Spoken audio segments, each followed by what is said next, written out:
자, 그러면 이번에는 장성철 소장님이 좋아하시는 얘기 네. 해볼게요. 오늘 뭡니까? 장성철 소장님을 위해서 국민의힘입니까? 국민의힘으로 가보겠습니다.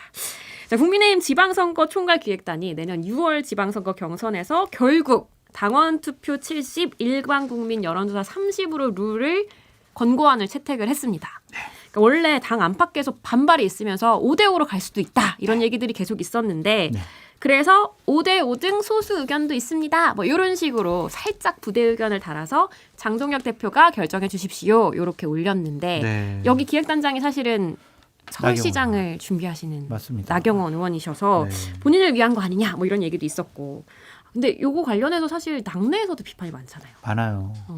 특히 이제 지방선거에 출마하려고 하는 광역단체장, 기초단체장들도 상당히 좀 불만이 많은 것 같습니다. 현재 장동혁이라면 그냥 당원 투표 70, 일반 국민 30으로 할 것 같아요. 이렇게 생각을 해요. 당내 결속을 해야 우리가 당세가 확장이 된다라고 생각을 하는 거예요. 근데 아까 말씀하셨다시피 1월에 큰 변화가 온다. 그리고 우리가 기조 변화가 있을 거다. 이렇게 네. 장동혁 대표가 계속 얘기를 했는데 7대 3을 할까요? 그러니까 현재 장동혁은 지금 이런 생각, 우리가 당원들의 의견을 더 많이 반영을 해야 된다라고 생각할 것 같은데 1월 달에 뭐 어떻게 바뀔지 우리는 어떻게 알아요. 근데 현재 한번 생각을 해보세요. 윤호개인을 강하게 외치고 한동훈을 징계해야 된다. 우리가 장동혁이다라고 얘기하는 장해찬 씨를 여의도연구원 부원장으로 임명하고 반헌법적이고 제도권 밖의 얘기를 주장을 하고 있는 헌법학자 이호선 씨를 다무감사위원장으로 임명을 하고 윤호개인 계속 외치고 부정선거 외치고 거리에서 윤석열 다시 뭐 복귀해야 된다 이런 얘기를 하고 있는 김민수 씨를 국민소통위원장 시켰단 말이에요. 하는 행동을 보면 중도로 갈 생각이 없어요. 그냥 당원들이 최고다 이렇게 생각을 하는 것 같아요. 그래야 자신의 정치적인 당내의 리더십과 입지가 강화된다고 생각을 할 것 같습니다.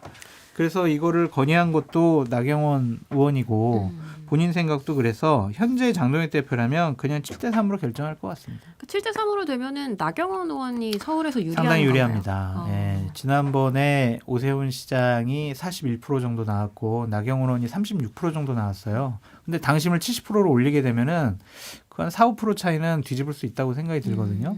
그래서 이건 나경원 맞춤형 룰 개정이 아니냐 그렇게 비판받을 수 있을 것 같습니다. 밖에서 보기에는 사실 민주당 입장에서는 그렇게 되면 확장성이 떨어지는 후보가 될 국민의힘 후보가 될 가능성이 높은 거 그래서 아닌가요? 민주당의 일부의 인사들은 우리가 장동혁이다. 우리가 장동혁을 지켜야 된다. 그런 얘기들을 공공연하게 하고 있습니다. 아 오히려? 예. 장동혁 계속 당대표 유지해라.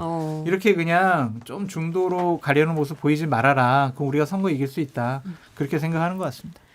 어떻게 보세요, 김주일 대표님? 좀 한숨 쉬지 아니, 말고. 그게 아니라 좀 약간 거칠게 얘기하면은 룰 좀 그만 바꿔라 이놈들아. 외우느라고 룰은 힘들겠다. 바꿔야 돼. 안 돼. 국민 100%로 바꿔야죠. 아니, 저는 뭐 어떻게 해도 상관없어요, 솔직히. 그거는 그 정치 결사체의 선택이라고 봅니다. 뭐 그거를 오픈 프라이머리도 하든 뭐 당심 100% 할 수도 있어요. 그러면 이 사람들이 거기에 맞춰서 진화를 하고 뭐 또 이런 게 외국은 그냥 당원 100%로 하는 데도 많아요, 사실은. 우리나라가 전 세계에서 여론조사를 껴가지고 이런 거 하는 나라가 주요 국가 중에서 대한민국밖에 없습니다. 많이 사실은. 없죠. 예, 거의 없어요, 그러니까. 그러니까 뭐 그거를 오픈 프라이머리 방식으로 하든지 아니 선거인단 제도도 아니면은 그냥 당원 투표를 하든지 뭐 이런 거예요. 우리나라가 좀 특이한 제도인데 너무 바꾼다. 이거 되게 소모적이에요. 그러니까 계속 바꾸고 당명도 맨날 바꾸고 비대위원장도 맨날 바꾸고 그러니까 너무 정치가 조금 안정감이란 게 1도 없어요. 그러게 이게 본질적인 게 이게 아니에요, 솔직히. 당원을 지금 그러면 민심을 뭐 100%로 하면은 지금 국힘이 이길 수 있을까요? 제가 보기에는 국힘은 그 본질적인 문제를 해결하지 않으면은 이게 뭐 어떻게 룰을 바꾸든 별로 의미가 없는 것 같고 뭐 그럼에도 불구하고 지금 그 내부에서는 그 초재선 의원들 네. 대안과 책임 지금 30일 날 만나가지고 지금 대응 논의하겠다고 지금 뭐 하잖아요. 내부에서는 어쨌든 유불리가 좀 있으니까 난리가 난 것 같아요. 그러니까. 근데 저는 뭐 50대 50으로 유지한다고 하더라도 뭐 국힘에 벼뜰 날은 없다 솔직히 그렇게 봐요. 네. 계속 혹평을 해주셨는데 사실 이에 반해서 민주당은 좀 작은 것보다 크게 가고 있는 느낌이 있어요. 그러니까 왜냐하면 오늘 양당이 분주해지는 가운데 약간 조금 느낌이 다른 게 네. 더불어민주당은 대충 행정통합 문제를 가지고 네. 특위를 출범을 해서 지방선거 6월 3일에 대충 통합시장을 뽑을 수 있도록 2월까지 본회의에 법을 통과시키겠다 이렇게 얘기를 했거든요.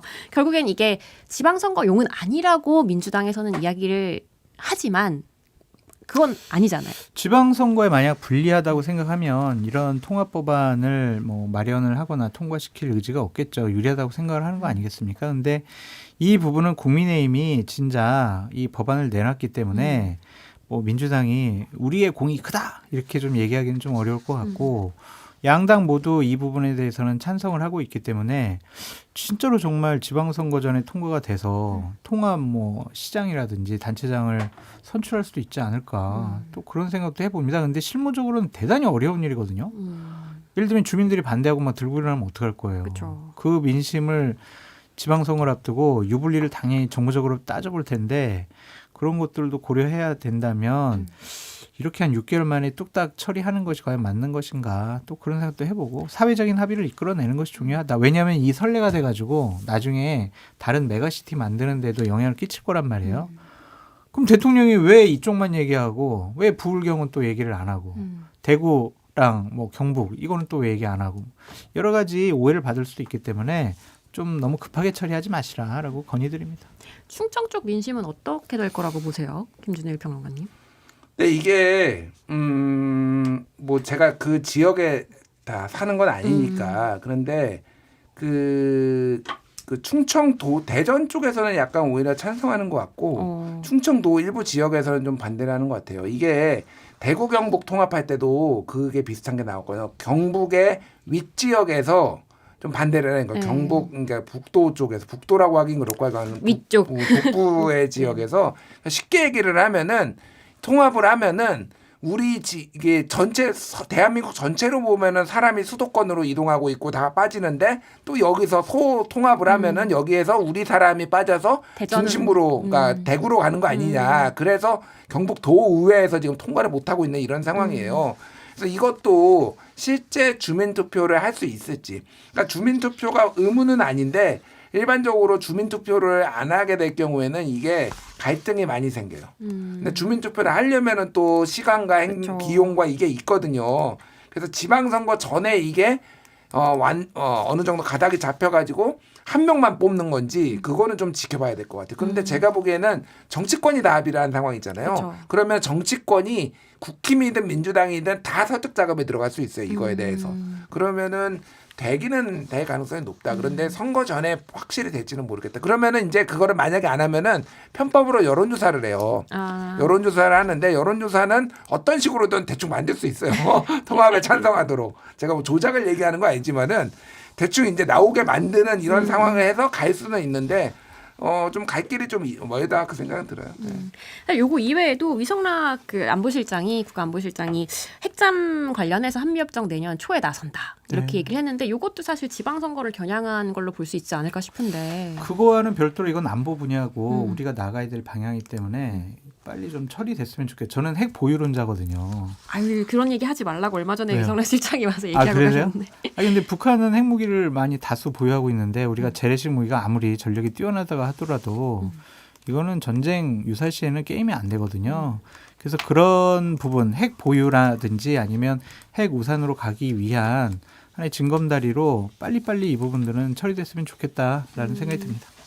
그렇습니다. 이렇게 지방선거 시기에도 굉장히 빨라지고 있는데 사실 민주당이 요새 시끄러운 이유 중에 하나가 누구 원내대표 때문이에요? 아이고. 원내대표 최종병기 김병기 원내대표 때문인데 이제 논란이 이번에 됐던 건 그러니까 민주당 김병기 원내대표가 지난해 11월에 대한항공으로부터 2박 3일에 약 160만 원 상당의 최고급 호텔 서비스를 받았다는 의혹이 제기가 됐던 건데 그때 나왔던 한겨레 보도에 따르면 그 김 원내대표의 비서관 A 씨가 카톡을 통해서 대한항공 관계자들에게 칼 투수권을 누구누구 전무님께 선물을 받은 것 같다. 그래서 이거를 사용을 하려고 하는데 뭐 언제가 가능하냐 이렇게 물어봤던 이렇게 예약을 문의했고 대한항공 관계자가 예약 완료 메시지를 이제 보냈던 건데 저거 어떻게 보세요? 이런 일이 좀 있나요? 국회에서요? 네. 이게 양심 선언을 해야 되나? 다 복로하십시오. 그런 일이 좀 있었던 것 같습니다. 뭐 기억은 잘 나지는 않지만 이렇게 또 그냥 이런 기관이라든지 아니면은 기업 쪽에서 먼저 와가지고 이렇게 뭐 선물하는 경우도 있고 노골적으로 요구하는 경우도 있고 제가 이제 과거엔 그런 식으로 경험을 했는데 청탁금지법, 김영란법 이후에는 이런 것들이 상당히 많이 없어졌거든요. 근데 이게 지난해라는 것이 좀 놀랍고 어제 김병기 원내대표의 해명이 상당히 더 논란이 되지 않겠느냐라는 좀 생각이 들었어요. 어떤 부분이요? 그러니까 뭐 금액이 30만 원 뭐 초반이고 막 이런 그렇죠. 것들. 어제 페북에다가 혹시 그걸 해명하지 않았어요? 맞아요.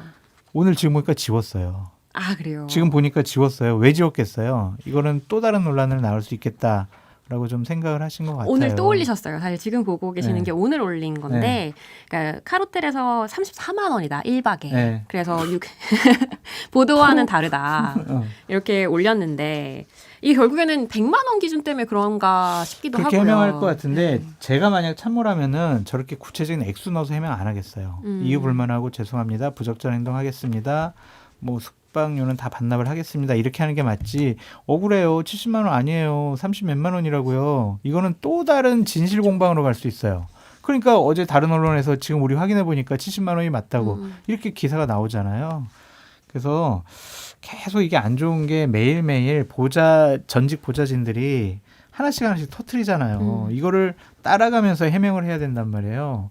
얼마나 곤혹스럽겠어요. 근데 긴 이거 세월이 업보야. 있는데 그 보좌진들하고 그러니까 오늘은 뭐 낼까 이제 고를 것 같아요. 업보라고 생각하셔야 될 것 같아요. 명태균의 황금폰 같은 건가요? 그런 거겠죠. 네, 이제 김병기 원내대표가 더 논란이 되고 있는 게 기자들이 요거 관련해서 물어보면 그걸 왜 물어보냐, 상처에 소금을 맞아요. 뿌리고 싶냐, 뭐 이렇게 이제 응대를 네.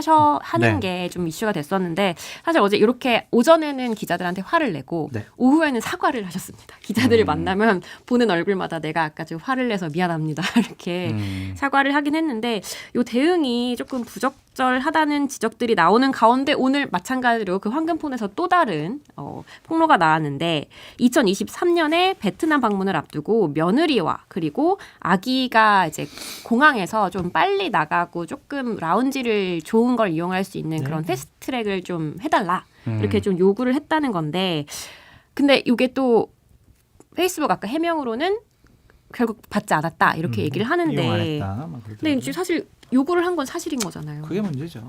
그러니까 이게 막 문자 주고받은 증거물이 나와 버리니까 이것이 상당히 김병기 원내대표에게는 곤혹스러운 부분인데 그러니까 지금이 문제가 아니라니까요. 내일은 또 뭐가 나올지 이런 것들이 상당히 김병기 원내대표를 곤혹스럽게 할 것 같고 그 보좌진들 그 페이스북 단톡방이 있잖아요. 뭐 여의도 숲 대나무 숲인가? 네. 거기 보니까 매일매일 저격하는 글을 올리시더라고요. 어. 전직 보좌관 뭐 A씨라는 분이 해명을 하게 되면 그 해명에 대해서 또 반박을 하고 새로운 사실 또 얘기하고 이게 그냥 오늘로서 끝나지 않을 것 같다 그런 생각이 드네요. 결국에 사실 이게 훅은 아니지만 계속 네. 잽이 계속 들어가고 있는 아유, 상황인 거잖아요. 그럼요. 그럼 어떻게 결국 될 거라고 보세요? 사퇴를 해야 될까요? 맥락을 좀 말씀드리면은 예전에 강선우 의원 이제 갑질 의혹이 있었을 때 사실은 그거보다 더한 사람이 민주당 포함 뭐 국민의힘에 많다. 그런데 그 중에 한 명의 대표적으로 이 언급된 게 김병기 의원이었어요. 그리고 이게 그러니까 시간 문제였다. 라는 게 지금 나오는 게 이 앞단에 있었던 일을 지금 보면은 뉴스타파가 보도를 했던 게 아들의 뭐 국정원 채용인가 그건 뭐 공방이 있는 상황이고 그다음에 숭실대 편입 거기에서 이제 자기 보좌진들 그 거의 종처럼 부려가지고 이렇게 뭐 다 사적인 일 시켰다라는 거 이거 나왔고요. 그 다음에 쿠팡의 이제 누구였죠? 그 박대준 사장 지금 퇴임한 그 박대준 사장하고 국정감사 전에 만나가지고. 그래서 뭐 왜 만났냐? 그 비싼 거 뭐 비싼 70만 원짜리 이제 그거 밥을 먹었다는데 그 밥의 액수가 문제가 아니라 내용을 보니 38,000원짜리 파스타. 뭐 자기는 뭐 한 젓가락 한 번이면 없어지는 뭐 그 38,000원짜리 파스타 먹었다고 주장을 하는데 어쨌든 그 내용이 안 좋았던 게 뭐냐면은 김병기 원내대표 의원이 예전에 자기 보좌진들을 여러 명을 해고를 했어요. 그 뉴스타파 보도에 보면은 텔레그램에서 자기 뒷담화를 깠다고 자기 없는 거. 그래서 그들 8을 깠는데 이 사람들도 먹고 살아야 되니까 일부가 여러 대관에 갔는데 쿠팡의 대관에 간 거예요. 그래서 이제 여기에는 뉴스타파의 이제 보도를 내용으로 말하면은 김병기 원내대표도 인정을 했는데 그 사람들이 내 이름을 패고 다닌다. 그래서 그것 때문에 갔다라고 했고 그렇지만은 뭐 그거에 대해서 뭐라고 요청한 건 아니다라고 했는데 공교롭게도 박대준 사장이 만난 다음에 이거를 우리가 들어주면 문제가 될 텐데라고 한 다음에 김병기 원내대표 보좌진이었던 사람들을 다 자르거나 중국으로 발령돼 버리거나 다다음날 다 그게 이루어진 거예요. 누가 봐도 김병기가 얘들 잘라라고 한 거죠. 이 사람들이 그러니까 열받은 거죠. 그러니까 이제 야 너 한번 엿먹어봐라 그래서 계속 지금 언론에 내는 거예요. 끝도 없이 나올 거다. 저는 두 가지를 얘기하고 싶은데 민주당 의원들 뭐 하나요? 저는 솔직히 이 정도면은요 원내대표 내려놔야 된다고 생각합니다. 이게 지금 기강이 안 쓰잖아요. 지금 쿠팡 그 문제 되고 있는데 본인이 나와가지고 사실상 청탁에 나온 거나 마찬가지고 지금 이거 청탁금지법 위반 사항에 이런 내용들이 있는데 저는 그리고 국민의힘은 뭐 하냐 더 의문인 건 그거예요. 국민의힘에서 제대로 이거 대응을 안 해요. 사실 이 정도면은요. 벌떼처럼 일어나가지고 성명 발표하고 사퇴하라고 해야 되잖아요. 그 송원석 원내대표가 이 관련 기사 공유하면서 우째 이랬던 것도 잡혔잖아요. 국힘의 이제 기류 걱정이네요. 네, 기류를 걱정. 말씀드리면은 저도 이제 이래저래 들은 얘기들 하면은 김병기를 옹호하는 국힘 의원들이 몇이 있대요. 그 지도부 쪽에. 예. 예. 야, 이 그래서 정도는 우째? 우는 거 아니야? 막 이렇게. 그러니까 그건지 아니면 사적인 관계로 그런 건지 그래서 국힘 지도부에서 이름은 안 나오고 한동훈이 SNS에 올리고 맞아요. 막 네. 김병기 원내대표 이런 게 뇌물죄다라고 얘기를 하고 있고 막 이런 상황이에요. 국힘은 뭐 하냐 니들은 지금. 저는 뭐 당 그런 거에 떠나서 그냥 똑같은 일이 이런 게 국민의힘에 나왔으면 민주당이 가만히 있었겠습니까? 저는 이 국회의원 전체가 지금 다 문제 있다고 생각해요. 이거는. 요 부분은 담합일 것 같아요. 그러니까 야 이런 것도 문제가 되나? 이런 것도 막 문제를 삼나? 야 이거 이상하다 이렇게 생각할 것 같아요. 예전에 강선 의원 문제 됐을 때 네. 제가 국민의힘 보좌진으로부터 재미있는 얘기를 들었는데 그 민주당 사태를 보면서 저런 걸로 갑질이라고? 이러면서 그렇지. 되게 나약하네 이러더라고요. 민주당 보좌진들 참 나약하네 이렇게 얘기하시던데 더한 일 한 사람들도 많이 있을 거예요. 장성철 소장님 도대체 어떤 세월을 살아오신 건가요? 저요? 네. 그거는 맨정신에 얘기 못해요. 그럼 다음에 듣는 걸로 하고 예. 이번에는 이제 통일교 특검으로 넘어가 보도록 하겠습니다. 양당이 하는데 합의를 하긴 했어요. 근데 그 특검 법안도 다 따로 낸다고 했고 조국혁신당에서도 또 따로 내기도 했고 그리고 또 민주당에서는 박수현 대변인이 국민의힘에서 최장 330일까지 걸리는 패스트트랙을 얘기하는 거 보면 오히려 발빼기 하는 거 아니냐 이렇게 또 이제 비판을 하셨더라고요. 요거는 국민의힘에서는 발빼기 하는 걸까요? 그러진 않겠죠. 본인들이 뭐 개혁신당하고 법안까지 합의를 해놓은 상황에서 발빼기 하는 모습을 보이게 되면 아니 이거 당신들은 뻥카 아니었어? 이런 비판 받을 수 있고 당신들 곤혹스러워하네 이런 얘기를 들을 수가 있잖아요. 그래서 그런 건 아닌 것 같은데 좀 당황스러워하는 분위기는 있어요. 왜냐하면 국민의힘에서는 막 법안 내면서 민주당 말이야 이거 안 받았잖아. 막 이거 통일교랑 민주당이 더 문제가 많아. 전재수 이거 까면은 내년 지방선거 때 불경 완전히 민주당 망하는 거야. 그러니까 안 받을 거야. 이거 민주동 통일교 계획이야. 이렇게 그렇지. 얘기했죠. 받아 막 이랬는데 갑자기 그래 알았어 받을게 이러니까 당황스러운 거죠. 접촉사고가 났어요. 딱 운전사가 한 명이 내려가지고 야이씨 너 왜 이렇게 운전해 너 내려 막 그랬는데 딱 내렸어. 근데 키가 2m에 UFC 선수야.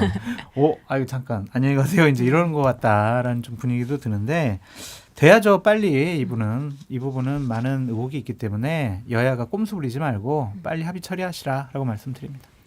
뭐 한 2주 걸릴 것 같아요. 제 생각에는. 이제 이 내용 가지고 누가 추천하느냐 어디까지 하느냐 가지고 뭐 지금 연내에 처리하겠다라고 했는데 연내하기는 좀 어려울 것 같고 제가 보기엔 2주 정도. 그 핵심은 그거예요. 민중기 특검이 이첩을 안 한 거를 수사 대상으로 할 거냐 말 거냐. 그리고 조희대 그러니까 국힘하고 개혁신당이 한 내용은 그 조희대 법원 행정처 그러니까 법원에서 쉽게 얘기하면은 이거 추천하는 건데 그거는 민주당이 지금 받기 어렵다. 예, 지금 뭐 법원하고 각도 세우고 있고 뭐 이런 상황이라서 대한변협이나 뭐 이런 데 들어가지 않을까 뭐 그렇게 봅니다.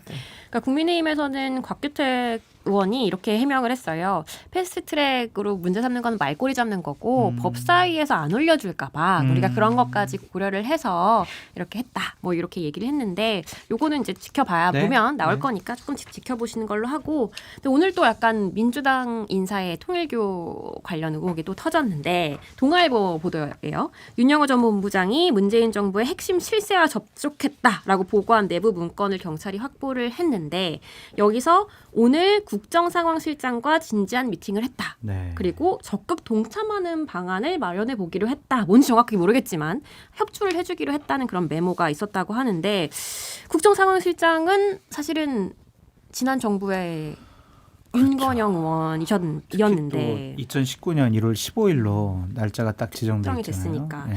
오늘 시선집중에 윤 의원이 직접 나왔거든요. 오. 한번 들어보시죠. 네. 요 문제 여쭤보기 전에 오늘 아침에 보도가 하나 나왔습니다. 네.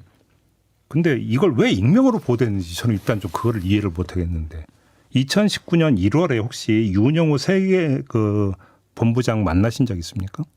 저는 개인적으로 전혀 알지 못하고요. 네.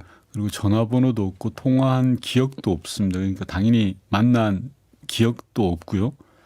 다만 오래된 일이라 제가 다시 살펴봐야 되겠습니다만 과거도 그렇고 현재도 그렇고 전혀 알지 못하는 분입니다. 전혀. 네.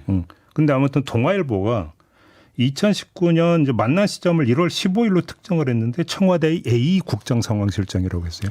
청와대 국정상황실장이 복수 여러 명 있습니까?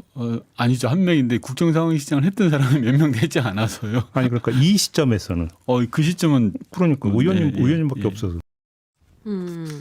당시 의원님밖에 없었던 상황이긴 한데 전화번호도 없고 통화한 기억도 없고 과거에도 현재에도 모른다 이렇게 얘기를 했는데 우리가 정치적으로 뭐 비판과 평론을 하자면 상당히 안 좋은 일이잖아요. 그러니까 애써 기억이 안 나야 된다. 모른 척하는 거다. 그렇게 우리가 추측할 수 있고 두 번째는 이거는 그냥 부인하는 것이 낫겠다. 그렇게 생각할 수도 있을 것 같은데 저는 2019년도에 국정상황실장 그 자리 되게 바빴을 것 같아요. 그렇죠? 근데 지금 한 6, 7년 지났단 말이에요. 그때 누군가를 정말 자주 만나지 않고 한 번 정도 만났다면 모르는 사람을 한 번 정도 만났다면 기억을 못할 수도 있지 않을까. 근데 만난 거는 중요한 게 아닌 것 같습니다. 만날 수 있죠. 여러 사람들 뭐 그들도 대한민국 국민인데 문제는 금품을 수수했느냐 아니면 부당한 청탁을 받았느냐 아니면 그것을 해결하려고 노력을 했느냐 그것이 문제지 만남 자체만 갖고 문제 삼기는 어렵지 않겠느냐라고 말씀드립니다. 김준일 평론가는 뭐 안 만났을 수도 있다라고 보세요? 아니면은 어떻게 알아?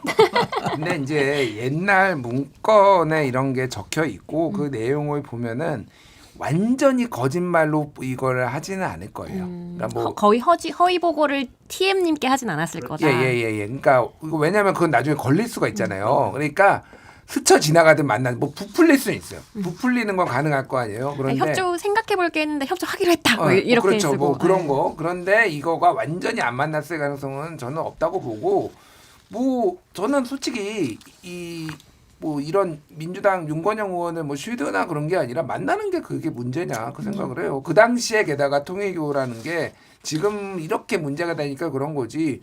뭐 조계종 뭐 이게 뭐 이단이라는 얘기를 듣지만 어쨌든 세계일보라는 언론사도 가지고 있고 기업도 가지고 있고 신자도 뭐 본인들 주장에 따르면 100만 명이 넘는 이런 데에 관계자가 와서 만나자고 해서 하면은 뭐 안 만날 이유가 있나 저는. 근데 이제 그게 이제 부정한 청탁이나 아니면은 뭔가를 이제 법을 바꿔야 되는 거나 뭐 이런 거라면 다른 문제지만은 뭐 얘기 들어보는 거는 저는 뭐 할 수 있다. 청취는 할 수 있다. 근데 저는 옛날에 이제 보좌진 할 때 원내대표 당대표 모실 때 이런 분들 오면은 제 선에서 그냥 이거는 우리는 죄송합니다라고 커트를 한 적이 좀 많이 있어요. 보좌진 분들의 업무 중에 하나죠. 그렇죠. 누구를 만나야 되는지 누구를 안 만나야 되는지 그럼 잘하셨어. 천정궁에 가서 절하셨습니까? 중요한 문제 아니라고 얘기했잖아요. 그거는 지금 그 답변 지금 안 하겠습니다. 저는.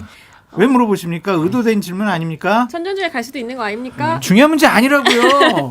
한학자 총재가 쇼핑백을 주신 걸로 알고 있습니다. 참.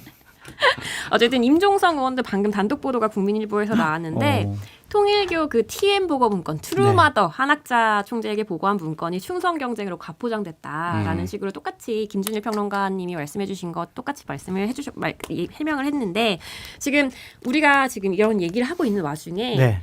정보통신망법이 본회의를 어, 통과를 했습니다. 177명이 됐구나. 제적을 했는데 찬성 170명을 하고 반대 셋 기권 넷이었는데 주목이 되는 기권 이름이 있습니다. 누굽니까? 박주민 의원님이 음. 또 기권했어요? 어제에 이어 오늘도 기권을 음. 왜 했어요. 그랬을까요? 그러니까 자꾸 이렇게 뭐 말씀으로는 이제 페이스북에 올린 걸 보면 나는 이제 요거에 대해서는 동의를 할 수가 없었다. 어제 내란 재판부는 이제 그 원안으로 통과됐어야 된다. 이렇게 주장을 했고 더 세게 더 세게 갔어야 된다. 된다. 그리고 그 이번 정보통신망법에 대해서는 사실적시 명예훼손 관련해서 나는 좀 미진한 부분이 있다고 생각한다. 이렇게 페이스북에 올렸는데 대통령이 얘기한 네. 그 사실 지명에서 그래서 그 부분이 담겼는데 이 부분은 어떻게 보세요? 박주민 의원이 어떻게 보면 당론인데 서울시장 출마하려고 하시잖아요. 대통령의 심기를 조금 살핀 것이 아닌가 그런 생각도 좀 듭니다. 그러니까 말씀하신 대로 사실적시 명예훼손이 원래 그 논의 과정이 대통령이 일단 공약이었고 그 사실적시 명예훼손은 폐지 그리고 허위사실 명예훼손은 친고죄로 전환 뭐 이런 게 논의가 네네네. 되고 대통령도 언급을 했고 그래서 최민희 의원이 과방위 안에서 그게 들어갔는데 법사위에서 빠졌어요 그게. 그래서 저는 이게 잘 이해가 안 돼요. 법사위가 왜 자기들이 맘대로 그런 걸 하죠? 그 내용은 건드리면 안 되는 건데 갑자기 그걸 뺐어요. 그런 다음에 그대로 그래서 정청래 대표는 이게 지금 뭐 대통령과 사실적시 명예훼손 폐지를 반대하는 거 아니냐라는 거에서 그게 가짜 뉴스다라고 얘기를 했는데 결과로 보여주는 거예요. 결과로. 그 결과로 보면은 형법하고 같이 해야 된다는 건 형법도 같이 개정하면 되잖아요 이번에. 그러니까 그런 걸 안 하니까 이게 왜냐하면은 사실적시 명예훼손은 쉽게 얘기를 하면은 가장 많이 쓰는 게 정치인들입니다. 그거 언론 거는 게 사실적시 명예훼손이 제일 많이 거는 게 정치인들이에요. 조심하십시오. 네? 김재현 나는 뭐 평론가님. 괜찮아. 너나 거리고. 조심해라 이거지 지금.